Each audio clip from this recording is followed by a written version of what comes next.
Hello, and this is my review on this bidet, all right? So the bidet is from Tushy, and so with this in particular, the reason why I wanted this was because I did want a cleaner experience after using the toilet, okay? That was the number one reason. So for an individual like me, every time I use the toilet, or used to use the toilet, I would always take a shower. Always take a shower after I use it. But with this in particular, what I like about it is that for one thing, it is extremely easy to install. Okay, so with this in particular, it came with this metal mechanism here, and I basically just had to turn off the toilet bowl, turn off the water. Okay, so I would push that so that the water would turn off.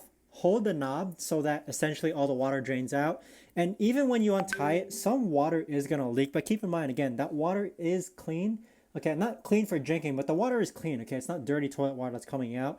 But afterwards, you unscrew that knob and then you attach the actual bidet nozzle onto that in between. And so now, once it's connected, you pull that knob and so that the water reflows into the tank that you see here.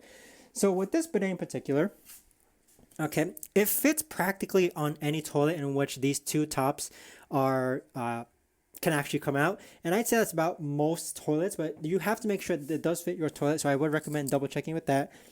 But with this in particular, it's a very simple bidet, okay? It doesn't have a heater or like a cooling water system, but the water is just natural. So the water from my tank, it's normally just cold. It does have a spray angle. Okay, so let me get a better view. It does have a spray angle, so you just move this up and down. And then the pressure of the water is adjusted there, okay? The pressure of the water, it can kind of spray or it can kind of target. But overall, I'm extremely pleased with this just because I don't have to shower anymore after I use the toilet. I'd say it took me less than 15 minutes to install all of these components together. It's a very simple use bidet. So if you don't want to see what it looks like underneath my toilet, it just goes just like that, and that's the spray nozzle. Okay, so but overall,